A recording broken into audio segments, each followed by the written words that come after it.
नमस्कार। नमस्कार। देश में इस समय कोरोना उतार पर है और ये काफ़ी सुखद है, ख़ास तौर से पिछले 1.5 साल से जिस तरीके की स्थितियाँ रहीं और पिछला 2 महीना तो ऐसा बीता, तौबा-तौबा कर गए लोग। लेकिन जब जब उतार पर है और इस उतार की भविष्यवाणी कहें या इसकी जो गणना कहें, जब की गई थी और जब हम लोगों ने आपसे पहले भी बात की थी कुछ दिन पहले, लगभग 3 हफ्ते पहले, तो हमें भी शायद यकीन नहीं था कि इतना जल्दी सुधार होगा। कम से कम मुझे तो बहुत कम यकीन था। लेकिन इस बात की गणना करने वाले वो शख्स हमारे साथ फिर भी हैं, अभी हैं और वो अब आपको बताएँगे कि क्या इसमें आगे क्या क्या आशंकाएँ हैं, क्या संभावनाएँ हैं और ये सब कैसे हुआ है? ये जादुई गणित जो है, जो डॉक्टरों से ज़्यादा जादुई साबित हुई इस बार क्योंकि जो कहा जा रहा था कि मई के अंत तक सब स्थितियाँ नियंत्रित होने लगेंगी। लेकिन अब तो स्थिति ऐसी दिख रही कि काफ़ी कुछ हो गई है और हो गई हैं और होने लगी हैं में बहुत बड़ा अंतर होता है, जो आपको राहत देता है। तो देश इस समय राहत की सांस में है लेकिन अभी ऐसी स्थिति नहीं है कि बिल्कुल आप बिल्कुल आराम से बैठ जाएँ। तो इन सब बात करने के लिए पुनः हमारे साथ हैं प्रोफेसर मनेंद्र अग्रवाल कानपुर आईआईटी से, जिन्होंने इस बात की घोषणा की थी और प्रोफेसर मनेंद्र जैसा कि आप जानते हैं, बहुत ही कम उम्र में आप पद्मश्री आपको मिल चुकी है, आपके काम की वजह से, आपके अपने रिसर्च की बदौलत। बहुत-बहुत स्वागत है प्रोफेसर अग्रवाल। क्या अब आपने तो पहले कहा था जो मुझे लग रहा था और बिल्कुल लगभग आस-पास बिल्कुल ठीक था कि मई अंत तक काफ़ी कुछ केसेस कम हो जाएँगे और उतार ठीक-ठाक आएगा। ये गणित का चमत्कार कहें या ये हालात ठीक होने लग गए और उसको क्या कहा जाना चाहिए? नमस्कार। जो आपका मुख्य प्रश्न था कि आखिरकार ऐसा क्या गणित का करिश्मा है या नहीं, ऐसा कुछ नहीं है। गणित सिर्फ हमें सहयोग करता है समझने में कि वास्तविकता किस प्रकार की है। तो ये तो इसको कहें प्रकृति का ही करिश्मा है और बल्कि इसको कोई इसमें जादू भी जैसी चीज़ नहीं है। बहुत साधारण सा इसका जो लॉजिक होता है वो ये है कि जब मान लीजिए कि जब आप कोई एक रॉकेट उड़ाते हैं जिसमें फ्यूल काफ़ी सारा आप भरे हुए हैं, तो जितना जल्दी वो फ्यूल आप बर्न करेंगे, जलाएंगे, रॉकेट में उतनी अधिक तेजी से गति आएगी और तेजी से ऊपर जाएगा। लेकिन जितना वो ऊपर चला जाएगा और जैसे ही एक तो जितनी जल्दी फ्यूल जब जलेगा तो जल्दी समाप्त भी होगा, जबकि अगर धीरे धीरे आप उसका फ्यूल जलाएंगे तो धीरे धीरे ऊपर जाएगा और फिर जल्दी समाप्त भी नहीं होगा ईंधन, तो चलता जाएगा और फिर वो धीरे धीरे जब फ्यूल धीरे धीरे कम होता जाएगा तो धीरे धीरे नीचे आता जाएगा। तो यही अंतर है पहली वेव और दूसरी वेव में। दूसरी वेव में एकदम पहले वाला रॉकेट था जिसका कि ईंधन बहुत तेजी से जला और इसमें ईंधन का तात्पर्य यह है कि जैसे जैसे लोगों को इन्फेक्शन होता गया बड़ी तेजी से, क्योंकि फैला तो बहुत तेजी से लोगों में इन्फेक्शन फैला गया और जब इसलिए बहुत ऊंचाई तक पहुंच गई इसकी ट्रैजेक्टरी। लेकिन एक समय जब आया जब लोग ही समाप्त हो गए मिलने उसे, क्योंकि ईंधन अगर लोगों को माने कि जो इन्फेक्शन जिनको नहीं हुआ वो ईंधन जैसे हैं तो समाप्त हो गया और फिर वो तेजी से नीचे आना शुरू हो गया।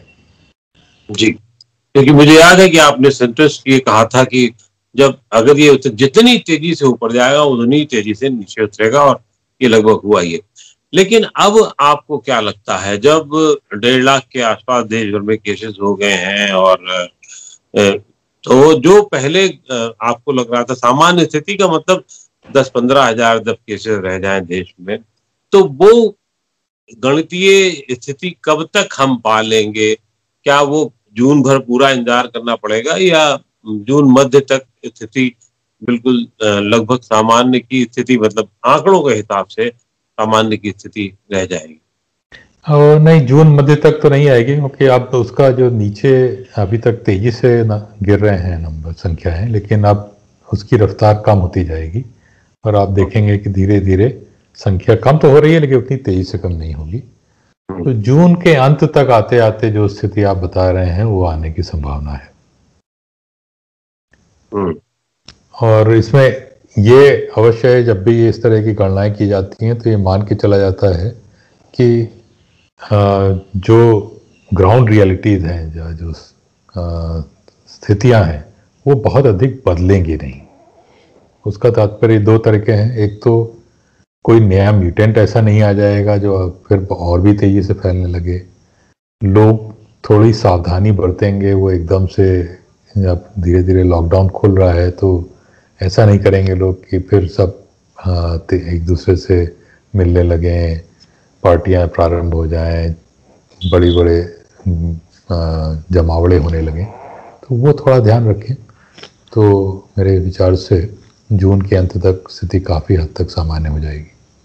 इसका मतलब ये हुआ कि जो रफ्तार अभी गिरने की है 20,000 15,000 केसेस रोज की, अब वो धीरे धीरे वो भी गिरने की रफ्तार भी हो और कम हो जाएगी, उतनी सारी नहीं होगी। जो मेरी गणित थी या मेरा जो मानना था सामान्य आदमी का, वो 20-25 हजार अगर आप रोज कम करेंगे तो इस तरीके से मैं मान रहा था कि मध्य तक हो जाएगा। लेकिन आपका कहना है कि वो 20-25 हजार अब नहीं कम होंगे, अब 15,000, फिर और कम, फिर और कम, और फिर अंत तक उस तरीके से जाएगा मानना।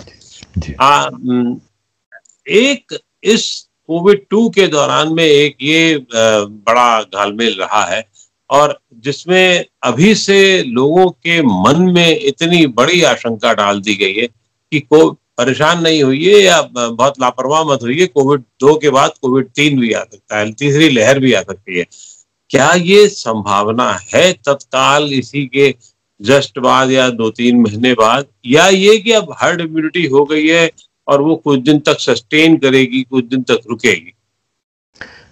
तो यहाँ भी एकदम स्पष्ट जवाब मैं नहीं दे पाऊंगा, क्योंकि ये कहना कि वस्तु स्थिति जैसी है वैसी बनी रहेगी असंभव है। ये मैं कह सकता हूँ कि यदि, जैसे मैंने कहा पहले, कि कोई बहुत तेजी से फैलने वाला म्यूटेंट यदि नहीं आता है जब तक, तब तक जो अभी अगले कुछ महीनों में कोई तीसरी वेव आने की संभावना बहुत ही कम है, क्योंकि एक प्रकार की हर्ड इम्यूनिटी आई है। जो हर्ड इम्यूनिटी भी ऐसा नहीं है कि एक हर्ड इम्यूनिटी एक बार आ गई तो फिर कभी फैलेगा ही नहीं। हम देख चुके हैं पहली वेव में जब उच्चतम स्तर पे था तब एक प्रकार की हर्ड इम्यूनिटी आई थी और उसके बाद संख्या कम होने लगी, लेकिन फिर दूसरी वेव में फिर से संख्या बढ़ने लगी। तो ये मान सकते हैं कि अगले कुछ महीने, 3 महीने, जब तक कि जितने लोग अभी इन्फेक्ट होकर ठीक हुए हैं तो उनके शरीर में एंटीबॉडीज़ हैं काफ़ी अच्छी मात्रा में, तो वो फिर से रीइन्फेक्शन में होने की संभावना नहीं है। तो अगले कुछ महीने स्थिति जो है काफ़ी संभली रहेगी। उसके बाद फिर बढ़ने की संभावना हो सकती है। वो भी निर्भर करेगा कि लोगों की प्रवृत्ति कैसी है, म्यूटेंट किस प्रकार के आ रहे हैं, कितनी इम्यूनिटी लोगों से जो आ चुकी है वो समाप्त हो रही है। तो ये सब फैक्टर जो हैं वो निर्धारित करेंगे कि तीसरी वेव कब आती है। हाँ, जैसे मैंने कहा, अगले 3-4 महीने नहीं, उसके बाद। और लेकिन साथ ही साथ ये भी कह सकते हैं कि यदि अगले 3-4 महीने में वैक्सीनेशन की रफ्तार अच्छी पकड़ लेती है, निश्चित भी आ रहा था जी, हाँ, तब फिर तो तीसरी वेव आएगी तो कभी न कभी अवश्य, लेकिन उसका ज्यादा असर नहीं होगा। तो इसका मतलब ये है कि अभी अगर जून तक, अंत तक ये सिलसिला चलेगा और उसके बाद आप कह रहे हैं कि 3-4 महीने और लगा लें, तो अक्टूबर नवंबर तक देश लगभग सुरक्षित है, और उसके बाद एक आशंका हो सकती है कि नई वेव आपको कब्जे में ले ले, क्योंकि तब तक इम्यूनिटी जो है वो आपकी फिर क्षीण हो सकती है, कमजोर हो सकती है। लेकिन क्या इस समय ये सही मौका है देश के पास में कि अक्टूबर नवंबर या दिसंबर तक जो प्लान गवर्नमेंट ने बनाया है, जो सरकार अब चाहती है, वैक्सीनेशन का प्रोग्राम करना पूरा, तो ये आपको लगता है कि क्या वैक्सीनेशन का प्रोग्राम जो गवर्नमेंट चाहती है वो पूरा हो सकेगा, हो सकने की स्थितियां बन रही हैं और हो जाना चाहिए? जी हाँ, स्थितियां तो बन रही हैं इसकी। जो इंफॉर्मेशन आई है कि कितनी वैक्सीन किस महीने में कितनी वैक्सीन्स मिलेंगी हमारे यहाँ, तो उससे ये दिख रहा है कि जुलाई के महीने से वैक्सीन की संख्या में काफ़ी अधिक बढ़ावा आएगा और उसके वजह से अक्टूबर तक जो एक लोगों का एस्टिमेट है कि शायद 100 करोड़ के आसपास वैक्सीन्स हमारे पास उपलब्ध होंगी। और 100 करोड़ वैक्सीन का अर्थ यह है कि करीब करीब मान लीजिए 50 करोड़ को वैक्सीनेशन मिल सकता है। और यदि 50 लोगों का वैक्सीनेशन हम कर लेते हैं तब, और कई लोगों में तो जो नेचुरल इम्यूनिटी जो संक्रमण के बाद आने के बाद आई है वो भी रहेगी, तो दोनों को मिला के इस स्तर पे हमारा इम्यूनिटी रहेगी कि फिर उसके बाद तीसरी वेव ज़्यादा असर मुझे नहीं लगता ले पाएगी। क्योंकि 20 करोड़ वैक्सीन लग चुकी है, यानी कि आप मोटा मोटी माना जा सकता है कि 10 करोड़ लोग उससे सेफ जोन में आ गए हैं। और फिर उसके बाद में 12 करोड़ वैक्सीन बताई जा रही है कि जून में लग जाएगी, तो 22 करोड़ इस तरीके से जाता है। और उसके बाद अगर 15 करोड़ भी वैक्सीन हर महीने या 20 करोड़ लगना शुरू हो जाए तो शायद स्थितियां काफी नियंत्रण में आ जाएंगी। प्रधानमंत्री के एक टास्क फोर्स में के सदस्य डॉक्टर शेट्टी ने ये कहा है कि ये गवर्नमेंट को चाहिए कि अगले दिसंबर तक किसी भी तरीके से कोई बड़े जमावड़े की अनुमति नहीं दी जानी चाहिए। इस बात को लेकर के आपको क्या लगता है कि एक सरकार की तरीके से तरफ से क्या निर्देश होने चाहिए, और दूसरा आम आदमी को, खास तौर से जब हम भारतीयों में बड़ी दिक्कत ये होती है, पिछले साल भी हुआ कि एक बार हम लोग कोरोना के झटके में थे और बड़ा सब ठीक ठाक, लगभग ठीक ठाक निकल जा रहे थे जब तभी हम लोगों ने फिर जमावड़े शुरू कर दिए, बढ़िया शादी ब्याह, 200-500 लोगों की भीड़, और फिर मेले, कुंभ और न जाने क्या क्या, जिसमें बहुत सारी चीजें हुई। तो क्या ऐसी अपने ऊपर रोक लगाए जाने की जरूरत है आज की, मतलब अब अगर महीने भर बाद भी जरूरत रहेगी कि नहीं रहेगी? नहीं, अभी महीने भर बाद तो जरूरत रहेगी, क्योंकि मेरे जो कैलकुलेशन है उसके हिसाब से यदि 1 महीने 2 महीने में हमने बहुत अधिक मिलना प्रारंभ कर दिया और साथ ही साथ एक नया म्यूटेंट आ गया जो कि और अधिक संक्रमण तेजी से फैलाता है, तब फिर अभी ही तीसरी वेव शायद उतनी तीव्र नहीं होगी जैसी दूसरी वेव थी, लेकिन फिर भी आ सकती है। तो इसलिए ये थोड़ा ध्यान हम सबको रखने की ज़रूरत है। ये मैं मानता हूँ कि आप लोगों को घर में बंद रह के जीने के लिए नहीं कह सकते, लोग बाहर निकलेंगे ही, एक दूसरे से मिलेंगे ही, बस इतना ध्यान में रखना है कि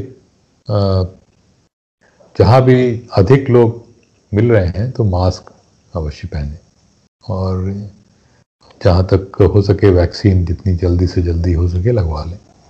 तो ये 2 चीज़ें बहुत मुश्किल नहीं है करना, और यदि हम इसको कर लेंगे और वैक्सीन की जो आपने आंकड़े दिए उसके हिसाब से मुझे लगता है कि शायद स्थिति काफ़ी हद तक नियंत्रित हो जाएगी। आपकी जो गणितीय गणना है वो और इस बीमारी को लेकर के क्या क्या कहती है, क्या उसके निहितार्थ क्या क्या निकलते हैं आने वाले दिनों में, ताकि गवर्नमेंट और आम आदमी उतनी सतर्कता बरत सके? इसमें मुख्य रूप से जो निकल के आता है वो ये, एक तो म्यूटेंट्स के बारे में हम कुछ कर नहीं सकते, वो तो प्रकृति ही निर्धारित करेगी कब कौन सा म्यूटेंट आएगा, कितनी तेजी से फैलेगा। हमारे हाथ में जो है वो 2 चीज़ें हैं। एक तो